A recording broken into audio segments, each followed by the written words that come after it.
Hi,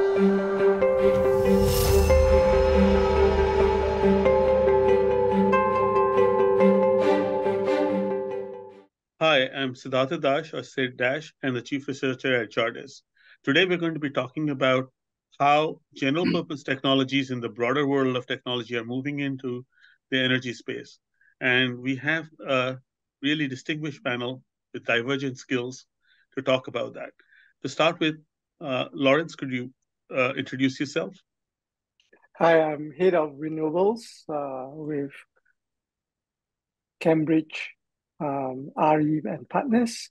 My primary role is to look into renewable energy projects and develop asset class generations in both Australia and New Zealand, and producing long-term 35, 40 years of clean energy supply. Thank you. Luis? Hi, my name is Louis Savage. I'm a corporate partner with Winston and Strawn in Houston.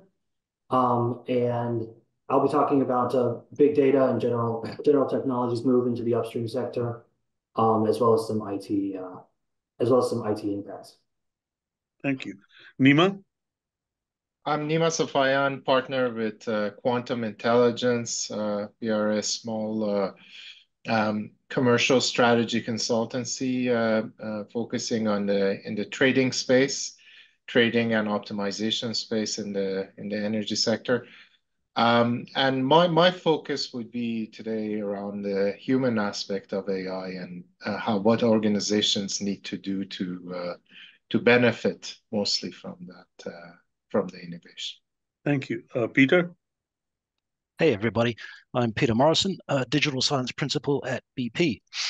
Digital Science is a small digital research and technology scouting group at BP, aiming to discover digital technologies relevant to the energy transition. And one of our jobs is to provide input to group strategy. I've been heavily involved with the digital side of energy trading since, 2003, more than 20 years now, through various organizations. And I've taken the digital scouting and research role from 2021. Thank you. As you can see, we have diverse skills and diverse panel, and a lot of depth. But so let's start. And without further ado, let's start with our, thinking on how general purpose technologies are moving into the, and we will start with this whole idea of data technologies, the data analytics and data storage, clouds, etc. We'll start with Luis. Luis, from your perspective, how do you see the impact of big data and data technologies in the sort of upstream sector, if you will? Yeah, so the upstream sector, and particularly with new alternative oil sources like shale, big data has really increased its role. You can see this on the ground in Houston and the types of startup companies that are coming through, that are aiming to be contractors for the majors. It's moving away from services oriented and geologist type of companies and becoming almost exclusively big data processors tech companies. There's companies like Petro AI, which is a very interesting company that focuses on advanced data analysis to increase the amount of return that you get out of shale wells. Without being too technical about it, but shale wells suffer from very complex what are called parent-child well dynamics, and there's a tremendous opportunity there to leverage big data and solve those issues. Peter, from your perspective, how do you see from a slightly different, from a large, global concerns perspective, how do you see the impact of big data, and where do you see in your scouting process, where do you see some of the advanced pieces coming in, if you will? Yeah, well, with my future hat on, I see there's a really high likelihood that commercial data availability in the energy trading space and that data volume is going to increase exponentially. And this will affect energy trading companies because commercial intelligence is important. It's really important for analysts and to keep your competitive edge. So it will be critical to continue to innovate to keep up.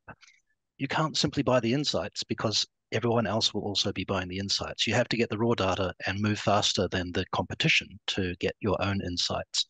And with the decreasing price of access to space and increasing capability of payloads, just compact payloads, there will be all sorts of observational data available to energy companies. And I keep confining myself to energy trading because when I say big data, and I know Louis on the call, and upstream has had colossal data for decades, and they look at energy trading companies and go, ha, you guys, you've got no idea. But it will be a massive increase in volume. It will be multimodal, and it will really require a clear data strategy in these organizations to make headway. And how far do you think we are from that transition? Do you think that the big data is still very much in the upstream and the operational sides of the equation, or the future is a couple of years away? The future is now. What do you think about that? It's partly here and now. Commercial intelligence from space has been a thing for ages, but there'll be so much more of it. We're just getting methane sensors up in orbit that are capable of doing, small to medium-sized releases, tracking those, and that is fantastically important for the energy transition. And other multispectral and hyperspectral wavelengths will become available and will get used. They'll get seized upon by analytics people, and they'll be able to infer all sorts of amazing things from this data and provide competitive advantage. But you've got to get it, store it, process it, and derive insights from it. And you've got to do all that really fast. Right. Laurence, shifting a little bit on the renewables, I mean, the renewables itself require monitoring and constant adjustment, particularly wind and power. How do you see the role of data and data analytics, big data technologies, etc., in that world, if you will? Yeah, it's interesting to know that even wind, for example, are still treated as an intermittent source of electricity generations into the power grid. So this big data, I mean, it's not new. The intermittency nature in renewable has always been forefront of the need to understand this data. But I think we can look into the near future on development under not just on the generation side, but also looking at grid stability and flexibility in the way the grid takes in the generation power. Big data has a way of either predicting or understanding the both upstream and downstream of consumers, as well as other generation asset connected to the grid. And this is where I think GPT self-learning helps to make it a more balanced grid, at the same time allowing developers like myself to monetize. And I hope one day, soon enough, that the grid curtailment will come to an end. I think this is real bread and butter. And also, I think GPT gives this enabler to understand both the consumer, the grid, as well as generations and type of generations to merge together as a good mix. Now, if you and I were to look into this whole energy cycle, it's always managed in silos, where market participants are managed for all the generations asset. The grid operators is protecting as a holy grail, and the consumers. I mean, if you are going into a summer, regardless of race, language, and climate change, they will turn on the air conditioning. So No, I hope, understand. yeah, one day, yeah, this GPT may come into understanding of big data and merge this into one good cocktail of understanding each other. Great. Nima and Laurence has a strong view that AI and specifically some of the more advanced AI, i.e. GPT, will enable us to take out some of the intermittency or analyze the intermittency away in renewables. But what about the people? What are the challenges of people? Do we have our ETRM organizations actually equipped with the the technology talent, the organizational teams, and the capabilities to take into account some of the advanced technologies both Louise, Peter, and Laurence have been talking about at this point? No, that's a very good question. And my answer to that is no. And in some ways, like I kind of see, we have started with the data infrastructure. We have a lot of analytics tools that are there have been a lot of advancement in that area. But I think how that gets incorporated into the organization, that is the piece that's becoming a little bit more challenging because, at the end of the day, when you want to step back and look at, I would say, big data ecosystem means analytics tools and the data infrastructure. Um, they do two things. First they make, you can do analytics and, you can make better decisions at scale because, you have all of these automation tools, all the streaming data tools that makes things efficient. But then the other thing they do in the organization is they generate scenarios. You basically create a whole bunch of scenarios that then you can act on. In a trading context, for example, it was mentioned, you have a fundamental signal. That signal turns into a indicator that then you can use to take a position against. And that part, I would say, in some ways, like I kind of see a big disconnect because what happens is you do all of that work, but then the big decisions in the organizations are still being made through heuristics and through some of the gut feel judgment. So it hasn't really been incorporated into the ecosystem of decision making in the organizations, and I see that as being the biggest challenge vis-a-vis AI and actual business decision. Uh, Louise, I mean, in the sense, uh, I mean, the upstream environment in some ways, from a technology standpoint, is a bit upstream to the ETRM and the sort of trading world, if you will. Do you think that the state of the play from a decision making that Nima describes is would be a good descriptor for the upstream, or do you think that has gone much more deep into the underlying ecosystem, if you will? No, it's definitely still in its infancy.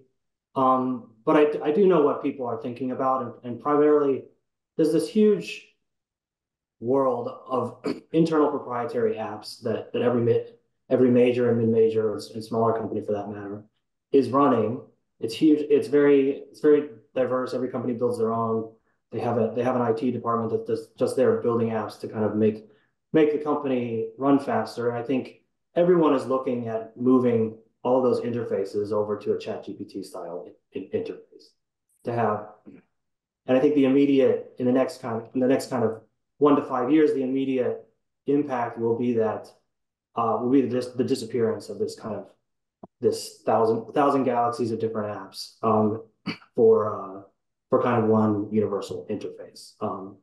Again, everyone will do different things with it, but I think the number of interfaces and the number of kind of different apps essentially is going to go way down. Yeah. Okay.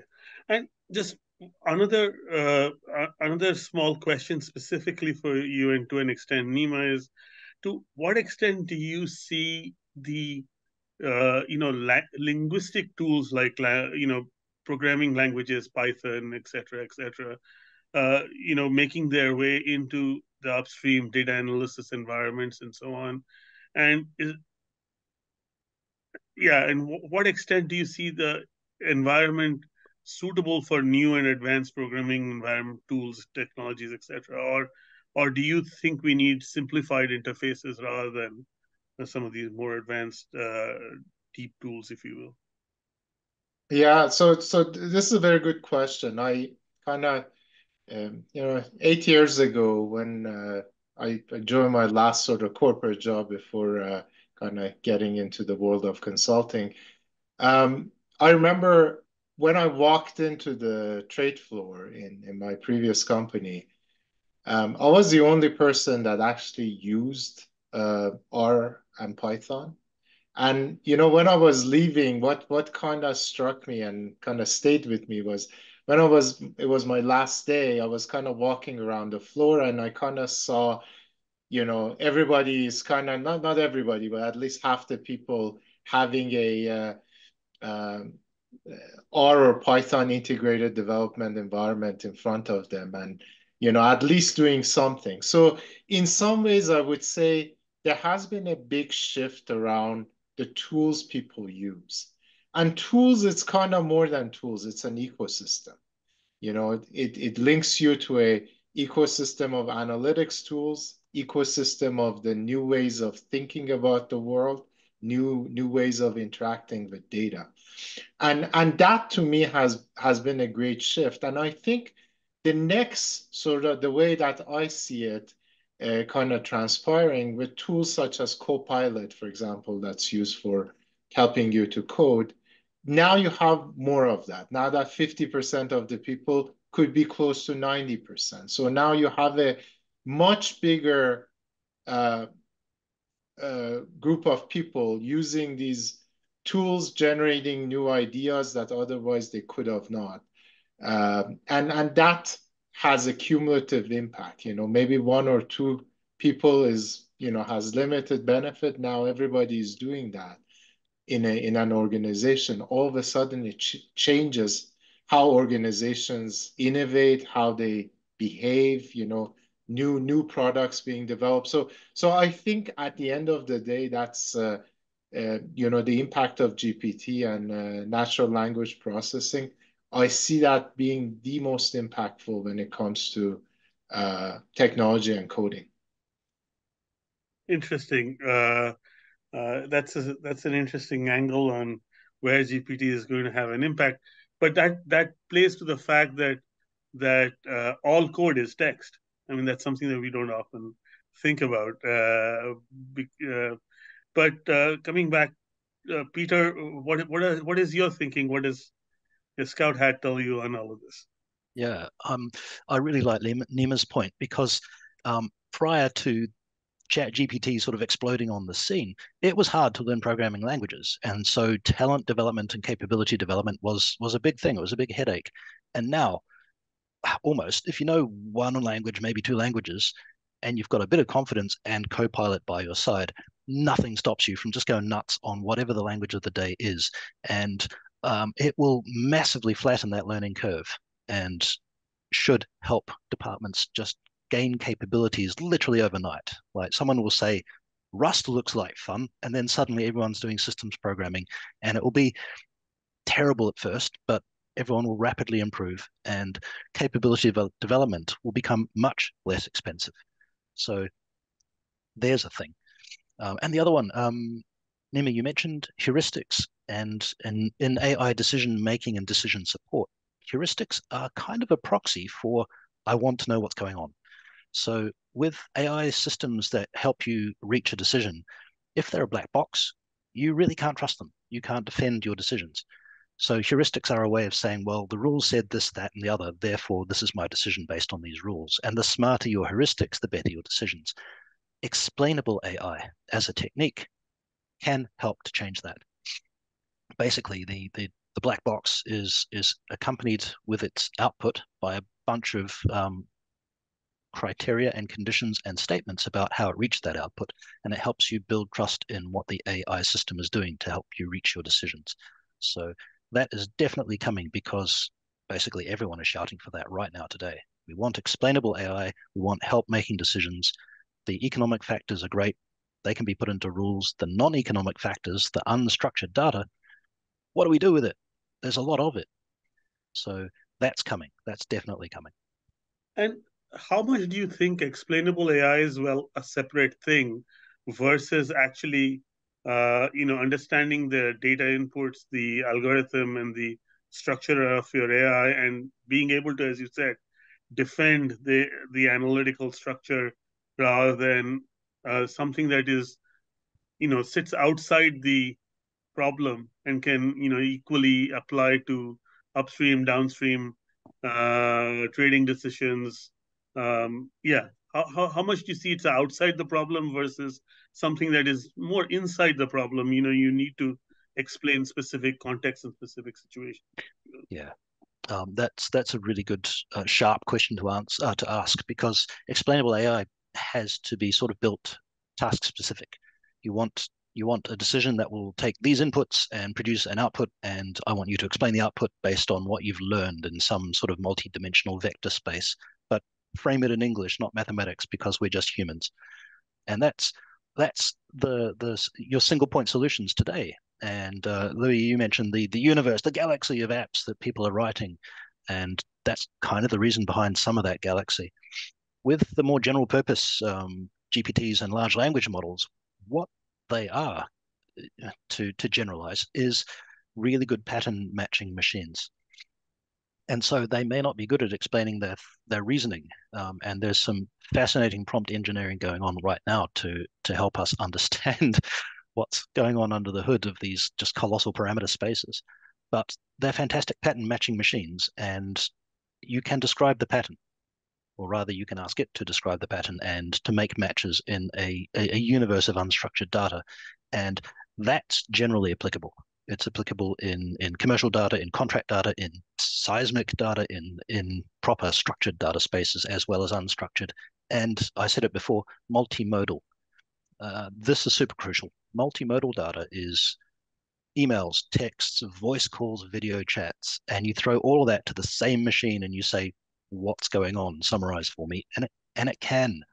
And that's miraculous for techies who've been around for a while. That used to be really hard, and now it's just happening. So I'm really excited by developments in that space. That's really interesting, Peter. And I would like everyone to have a quick response to Peter's perspective about this move to multimodal and the dynamics between and the tension between explainability and general systems, general pattern recognition systems, if you will, in your specific areas. So, Louis, in your area in upstream specifically, if you will. Yeah, I think there's I mean, the way I hear that coming through is that there are high volume uses of large language models, and then there are kind of high value, low volume uses of large language models. And the versions of the LLMs that we see coming out now are primarily these high volume uses, but some of the really interesting uses are going to be the low volume, high value uses. And those may be more proprietary. You know, a lot of the actual high value data and information that's available out there is not in the models because it's proprietary data. So, you know, how do you deal with incorporating that high value data into the model to get the high value answer out? I think those are issues that are really only becoming apparent now. Right. Kwan, Laurence?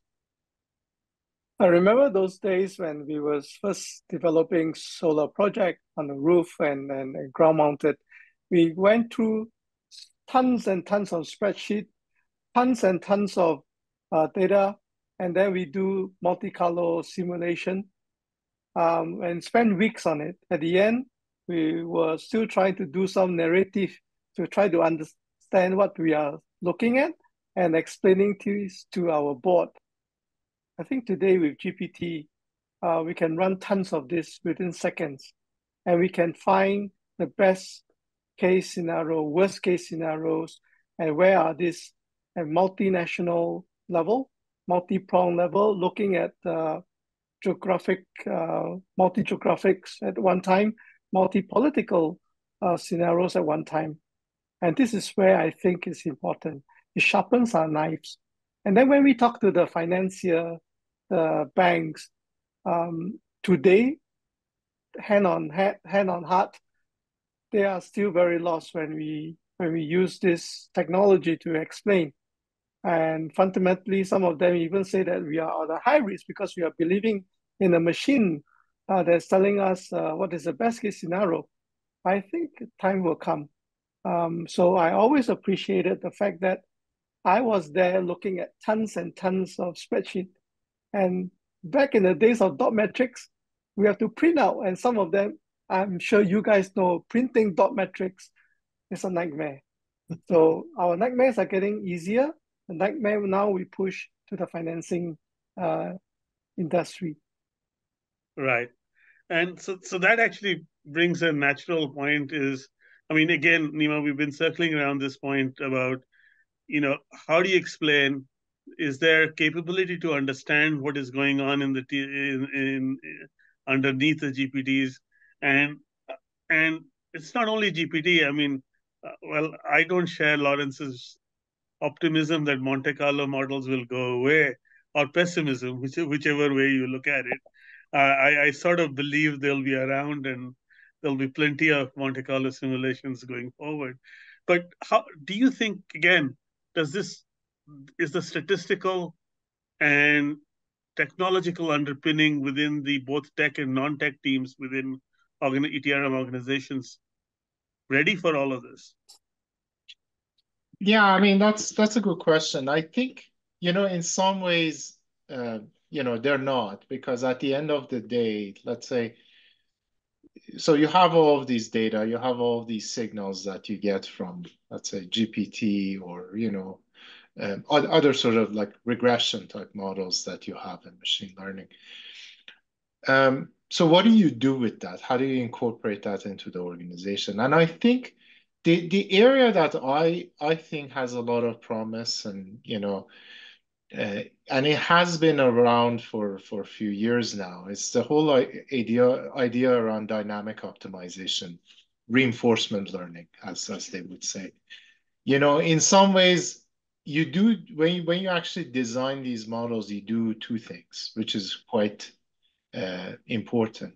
One is you basically go and start breaking down essentially your operation into a bit of a dynamic system of interaction. So it could be like, let's say, a fuel optimization system. How does that essentially, how do you make money, and what is your objective function?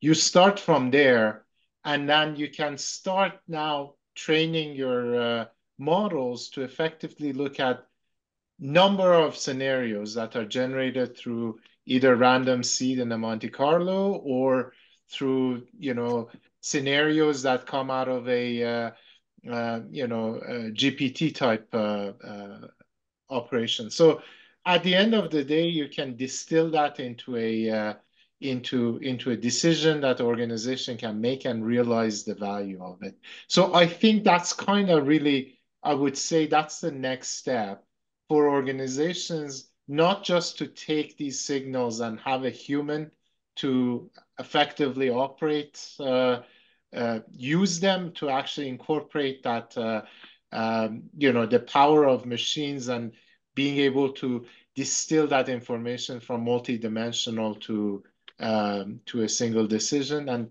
and incorporate that as part of their operation. Kind of not that dissimilar to a co-pilot that helps you, guides you through your day. You could add that to the physical trading operation, for example, in a trade shop. And that's really, I would say, that's the next step of incorporating all of this into the trading and optimization ecosystem. Thank you. I will take that as your closing statement, if you will. But for others, very quickly, Peter, 30 seconds, your closing views on, encapsulating all. Sure thing. I won't even need 30 seconds. It's really simple. The future is coming really fast. Some things that you do today won't change that quick, but other things will just transform faster than you can believe possible. And this is generally true of pretty much every space, but energy trading specifically with the energy transition. So with that, to Louis. Nothing profound. Thank you for having me today, and it was great to be here with you all. Laurence. Tomorrow is now, actually. Yeah, that's all. Well, I think that I think in many ways summarizes our panel's thoughts for the future of technology in energy and energy trading specifically. As we can see, we have significant already impacts now, and clearly, as you've heard, Peter, Laurence, Louis, all argue that the future is now, and Nima arguing that we need to get ready for it with the right people and the right guidance. So with that, I bring our discussion today to a close. Thank you.